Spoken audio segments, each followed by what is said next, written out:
स्वयंपाकात स्वादाची जान, डीएम मसाले तुमच्या घराची शान। छत्रपती शासन महिला गृह उद्योग कबनूर इचलकरंजी घेऊन येत आहेत अस्सल परंपरेची मराठमोळी चव म्हणजेच डीएम मसाले। मटन मसाला, चिकन मसाला, धणे पावडर, गरम मसाला, बिर्याणी मसाला, तिखट, चवदार मसाले आणि चटणी म्हणजेच डीएम मसाले।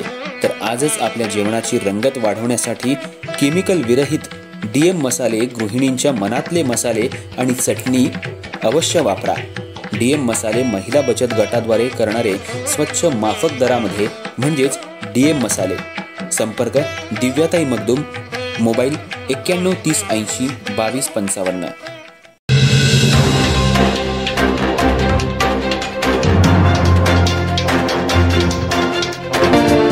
नमस्कार, मी तेजस्विनी मगदूम।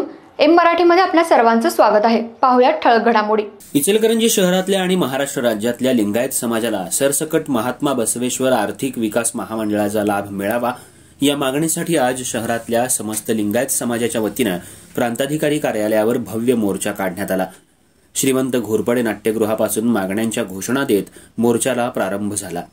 मुख्य मार्गावरून मोर्चा प्रांत कार्यालयावर आला। मागण्यांचं निवेदन नायब तहसीलदार संजय काटकर यांना देण्यात आलं। जर मागण्या मान्य झाल्या नाहीत तर जिल्हाधिकारी कार्यालयावर लाखोंच्या संख्येनं मोर्चा काढण्यात येणार आहे। तिथंही जर मागण्या मान्य झाल्या नाहीत तर मुंबई इथल्या मंत्रालयावर 10 लाख समाज बांधवांचा मोर्चा काढण्यात येणार असल्याचा इशारा यावेळी देण्यात आला। राज्य सरकारनं 9 ऑगस्ट 2023 रोजी जगज्योती महात्मा बसवेश्वर आर्थिक विकास महामंडळाची स्थापना केली।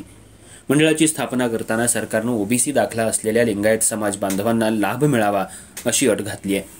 या अटीमुळे 80% जास्त खुल्या प्रवर्गावर अन्याय झालाय। महाराष्ट्रात खुल्या प्रवर्गातल्या लिंगायत समाजाची संख्या जास्त आहे, त्यामुळे सरसकट लिंगायत समाजाची उन्नती झाली पाहिजे या हेतूनं उर्वरित समाजाला वंचित ठेवणं अयोग्य आहे। लिंगायत समाजातल्या खुल्या प्रवर्गातल्या विद्यार्थ्यांना उद्योग, व्यवसाय, शिक्षणासाठी अडचणी येत आहेत। आर्थिक मागास असल्यामुळे उच्च शिक्षणासाठी अनेक विद्यार्थ्यांना अडचणींचा सामना करावा लागतोय। व्यवसायासाठी भांडवल नसल्यामुळे उद्योग करताना लिंगायत तरुण तरुणी महिलांना गृहोद्योग करताना अडचणी येत आहेत। त्यामुळे जगज्योती महात्मा बसवेश्वर आर्थिक विकास महामंडळाचा लाभ सरसकट लिंगायत समाजाला मिळावा, ओबीसींची अट काढण्यात यावी आणि सुधारित अध्यादेश तातडीनं काढावा, या मंडळाला स्वायत्त दर्जा देण्यात यावा अशीही मागणी यावेळी करण्यात आली। मोर्चामध्ये अशोक स्वामी, प्रकाश पाटील, संजय तेलनाडे, प्रसाद खोबरे, गजानन सुलतानपुरे, भाऊसाहेब वाली, अण्णासाहेब शहापुरे, विलास गाताडे, युवराज माळी, प्रमोद पाटील, शशिकांत नेजे, प्रदीप वाले, नागेश पाटील, बाबासो पाटील, किशोर पाटील, स्वप्नील चौगले, अमित खोत यांसह समाज बांधव मोठ्या संख्येनं सहभागी झाले होते।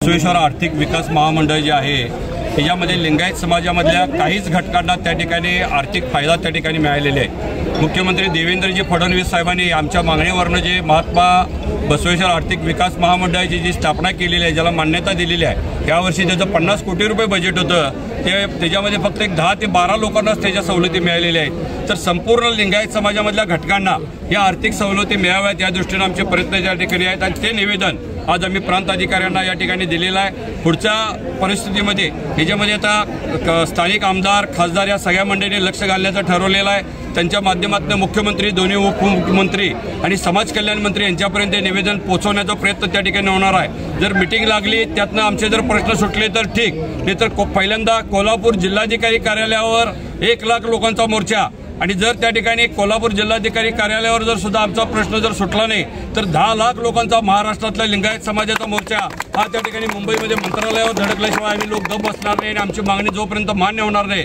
तोपर्यंत आम्ही गप्प बसणार नाही।